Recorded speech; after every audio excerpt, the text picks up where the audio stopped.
Todos los seres humanos tienen algún tipo de fe. Todos los seres humanos tienen algún tipo de fe, algún tipo de creencia. De algún tipo y en alguna medida, todos los seres humanos tenemos algo de fe.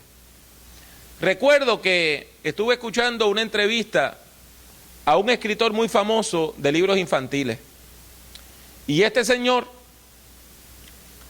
criado judío, despotricó contra la religión. O sea, barrió el piso con la religión. Dijo que Dios era un mito, que él no creía en religión, renunció a todo lo que le habían indicado desde niño. Sin embargo, más adelante en la entrevista ocurrieron dos momentos bien interesantes. El primero es que cuando le empiezan a preguntar sobre su carrera, dice: mira, gracias a Dios, yo he tenido una carrera excelente, yo he sido bendecido. Y entonces, en un momento muy emotivo, muy triste, el hombre empezó a llorar, diciendo: me estoy poniendo viejito, ya tengo 80 y tantos años, todas aquellas personas que yo amaba se me mueren una tras otra y no tengo jamás esperanza de volverles a ver, porque no tenía fe. Y es una cosa interesante que una persona tan inteligente, dedicado a las artes, a escribir, al pensar, sea tan ambivalente con su fe. Y es que así somos todos los seres humanos, todos los seres humanos, todos. En algún momento oscilamos entre la fe y la crisis de fe. La fe y la crisis de fe. La fe y la crisis de fe. Existen entonces distintos tipos de fe. Existen distintos tipos de fe. Yo rara vez en los sermones les hablo de autores, porque tiene que quedar claro que un sermón no es una conferencia. En una conferencia usted por lo regular recomienda libros y dice, pero hoy voy a hacer una excepción. Y le voy a hablar de un experto en el campo de la formación espiritual, la educación cristiana, la educación religiosa, que se llama James Fowler.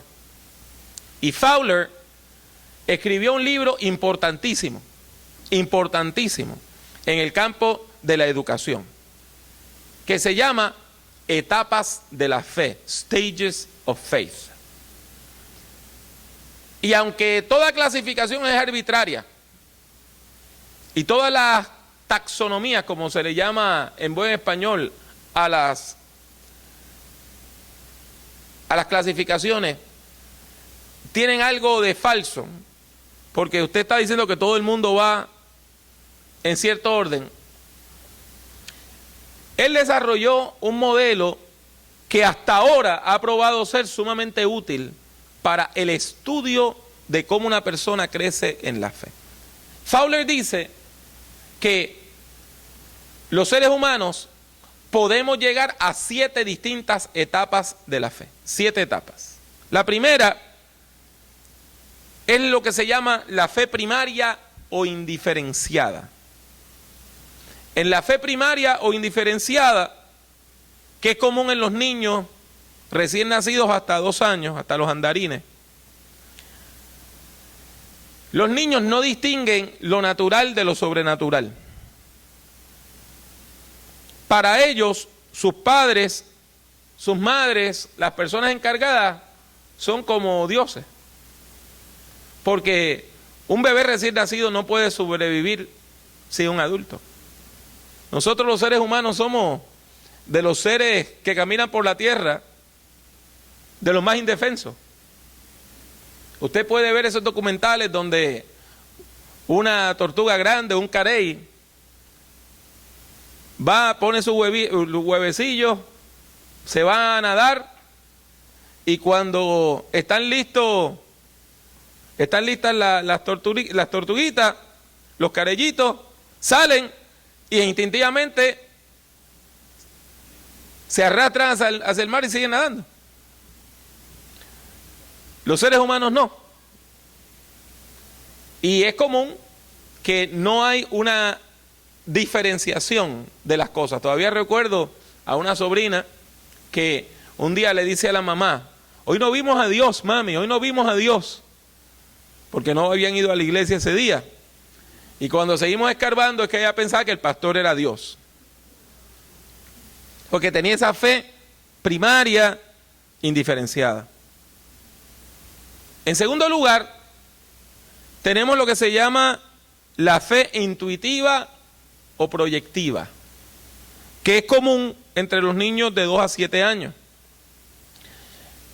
Y en esa edad, los niños y las niñas no distinguen entre la realidad y la fantasía. No distinguen entre la realidad y la fantasía.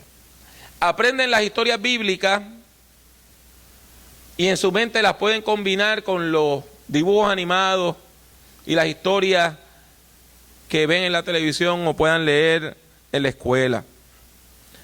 Viven en un mundo donde todo es posible y aceptan las enseñanzas religiosas de manera acrítica.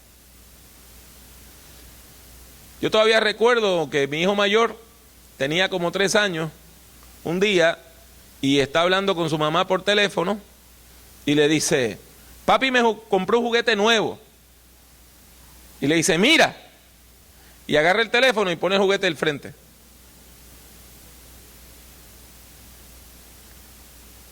No hacía una diferencia entre la realidad y la fantasía. En tercer lugar, está lo que se llama la fe mítico-literal. Y la fe mítico-literal es común entre los 8 a los 12 años. Y aquí los niños y niñas empiezan a comprender las enseñanzas religiosas y las aprenden de manera dogmática. Así son las cosas. Y son rígidos en su fe. Como decimos los puertorriqueños, pueden ser rajatablas en lo que creen. Ven los valores de manera ingenua, las cosas son blancas o negras, y es una fe un poquito hasta ingenua, que caracteriza lo que se llama la fe mítico-literal. Se supone que eso sea hasta los 12 años. Ahora le voy a dar otras etapas y no le voy a decir edades, y ustedes verán por qué. La próxima etapa, que puede ser parte de la adolescencia, puede ser como en la adolescencia, es la fe sintética convencional, donde usted va sintetizando la fe. O sea, usted vive en un mundo y la fe le dice algo, el mundo le dice otra cosa. ¿Cómo usted entra en ese diálogo, verdad? Usted viene a la escuela bíblica dominical y le hablan de la creación. Usted está en 10º grado y su maestro de biología le dice que la creación es un mito y que el mundo fue creado por evolución y que somos consecuencias de un accidente donde 2 aminoácidos chocaron y se formó la vida. Entonces, ¿cómo usted empieza a sintetizar eso? ¿Cómo usted entra en diálogo con la vida para explicar la fe? Ahora, la quinta etapa, que se supone que después de los 20 años, aunque hay personas que nunca llegan a ella y otras personas llegan mucho más jóvenes, es lo que se llama la fe individual reflexiva. Ahí la persona empieza a analizar su fe. Mire, tener dudas sobre la fe no es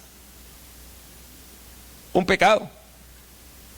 Al contrario, simboliza que usted está creciendo en la fe.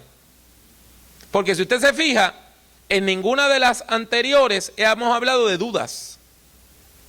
Cuando una persona llega a esta etapa individual reflexiva, empieza a analizar la fe, empieza a ponderar la fe, empieza a luchar con su fe. De manera particular, empieza a experimentar una lucha entre lo relativo y lo absoluto. ¿Qué cosas son siempre así y qué cosas dependen de las circunstancias? Y es una etapa bien importante donde la persona empieza a tomar responsabilidad por su fe. Ya no es la fe de papi y mami, ya no es la fe que me enseñaron en la iglesia, ya no es lo que me enseñó el pastor, sino que la persona empieza a luchar con ¿qué es lo que yo estoy creyendo? ¿Qué es lo que yo creo? ¿Yo creo esto o no? Y eso es normal. Y es hasta positivo porque implica que usted está creciendo en la fe. La sexta etapa de la fe es lo que se llama la fe conjuntiva. Y es donde usted empieza a integrar, Y ahí el creyente empieza a poder creer con libertad, a tener una fe abierta, una fe que no depende de las circunstancias, una fe que no depende si el día fue bueno o malo. Se deja de ver la creencia como algo relativo, se empiezan a superar la forma como aprendimos la fe ayer y empezamos a desarrollar una fe que es nuestra, una fe profunda, una relación hermosa con Dios. Y hay una séptima etapa que rara vez alguien le alcanza. Es la meta, pero rara vez alguien le alcanza. Y es lo que se llama la fe universal. Y la fe universal es el tipo de fe que tienen los grandes líderes religiosos. Un Mahatma Gandhi, un Martin Luther King. Son personas que tienen una fe tan robusta que trascienden credos y culturas. Pueden tener un impacto tremendo. Pueden sentarse a dialogar con un musulmán y con un budista. No tienen esas luchas de fe, sino que desde una fe íntegra pueden hablar con libertad. Tienen una fe tan profunda que están dispuestos a arriesgar su seguridad personal.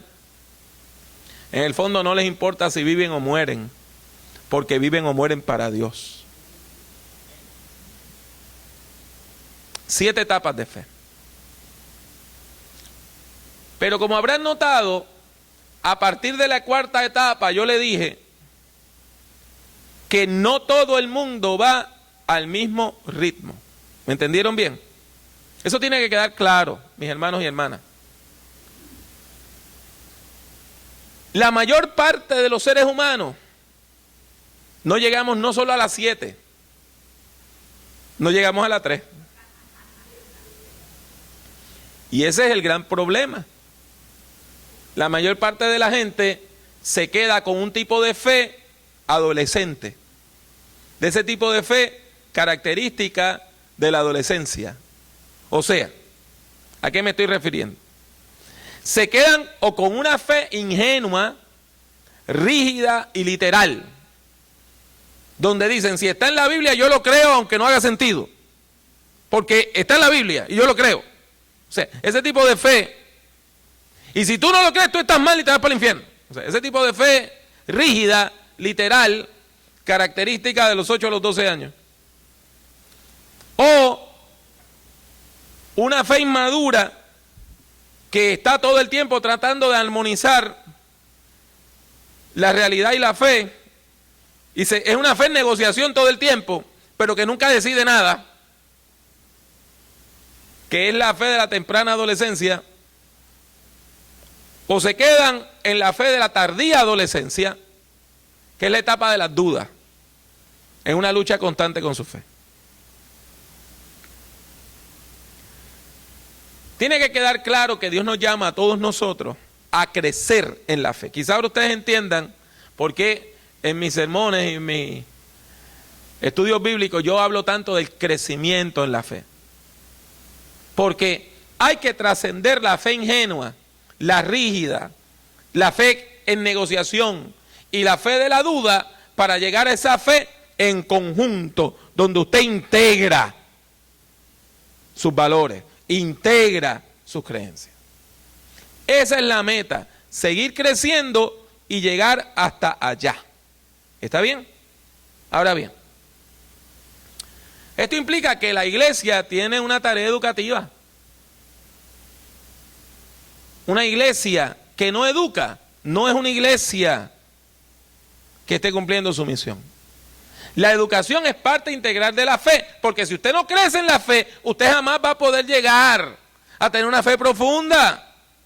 Y quizá ahora, con estas herramientas que yo le he dado, usted pueda leer mejor el texto que yo leí al principio de Santiago 2, 14 al 17. ¿Qué dice Santiago? Hermanos míos, ¿de qué aprovechará si alguno dice que tiene fe y no tiene obra? ¿Podrá la fe salvarle? Y si un hermano o una hermana están desnudos y tienen necesidad de mantenimiento de cada día, y alguno de vosotros le dice, id en paz calentados y saciados, pero no les dais las cosas que son necesarias para el cuerpo, ¿de qué aprovecha? Así también la fe, si no tiene obras, es muerta en sí misma. Santiago está confrontando a la congregación, a los lectores, a la gente que le está escuchando, y le está diciendo, usted tiene que analizar su fe. Analice su fe. Analice su fe. ¿Dónde está usted? ¿Su fe es madura o es inmadura? Y en particular, Santiago nos dice que hay dos características de la fe inmadura. La primera es que es una fe tan sencilla que no tiene contenido. Fuera de que existe Dios, no dice nada más. Y Santiago dice, esa fe no sirve para nada. Porque si tú lo único que dices es, Dios existe, pero yo no sé nada más. Mira, hasta los demonios dicen que Dios existe, pero no creen en Él. No es la fe libresca, no es una cuestión de que usted fue y aprendió unos datos. Jamás se me olvidará un hermano en la iglesia que le dio con memorizarse la genealogía. ¿Usted sabe lo que son las genealogías en la Biblia? Cuando dicen que fulano fue el papá de Mengano y Mengano engendró a Sutano. Y él se lo estaba memorizando. Y a veces cuando estábamos en la iglesia decía, no, porque el papá de fulano fue Mengano y él tuvo tal hijo y tal hijo y tal hijo.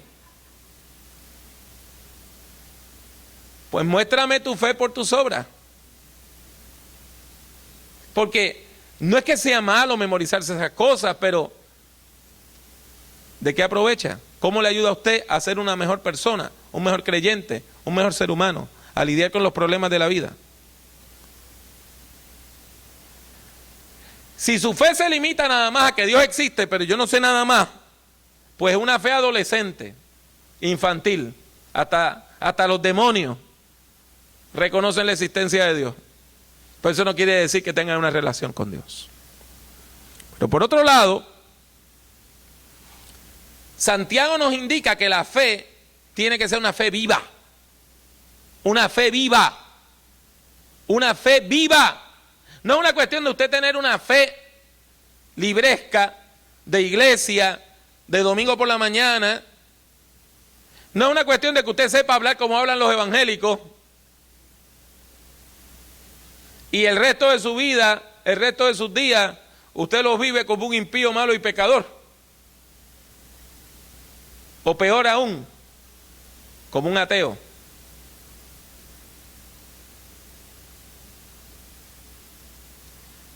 Santiago por eso dice, así también la fe si no tiene obras es muerta en sí misma. Pero alguno dirá, tú tienes fe, yo tengo obras. Muéstrame tu fe sin tus obras. Y yo te mostraré mi fe por mis obras.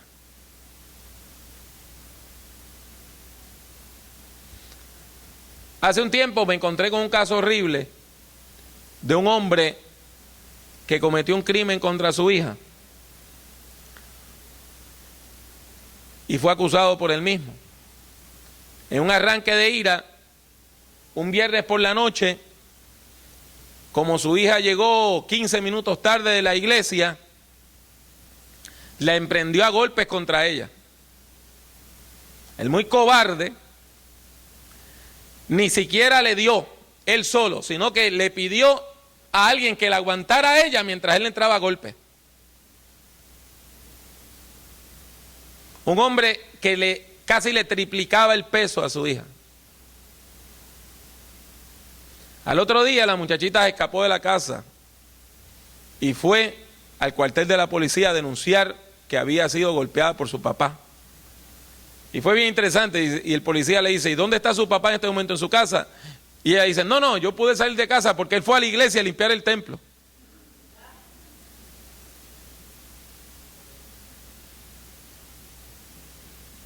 ¿Usted ve la desconexión? Tengo fe para ir a limpiar el templo, pero no tengo fe suficiente para comprender que no puedo abusar de mi hija. Eso es una fe muerta, que no tiene obra.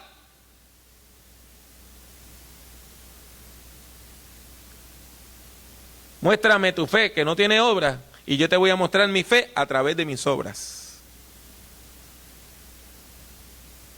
Porque una persona puede ir a la iglesia, alabar y bendecir el nombre del Señor, y qué lindo es eso. Pero si llega a su casa y no le importa si su hija comió o no comió, y no le envía $1 para comer, y ni siquiera hace una llamada telefónica para saber si tú estás viva, no me diga que tiene fe. Porque la fe sin obras es muerta. Por eso, Santiago lo que está haciendo es llamándonos a examinarnos a nosotros mismos. Y todos nosotros vamos a encontrar que tenemos que crecer más. Tenemos que crecer más. Y usted me va a decir, hermano Pablo, pero es que yo a veces tengo dudas de la fe. Y yo le voy a decir, yo me he leído cerca de 2000 libros de teología. Teología pastoral, sistemática, bíblica. Si usted tiene dudas, imagínese usted las mías. Porque mientras más usted sabe, más profundas son sus dudas. Las dudas no invalidan la fe. Las dudas están ahí para que usted trascienda las dudas y profundice en su fe. Y a eso Dios nos está llamando, a profundizar en la fe. No se quede estancado en el ayer. No se quede estancado en las glorias pasadas. Hay personas que pasan toda su vida recordando que hace 30 o 40 años tuvieron una cumbre espiritual. Nunca han vuelto a ella.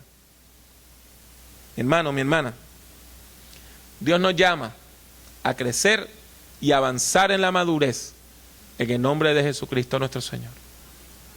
Amén.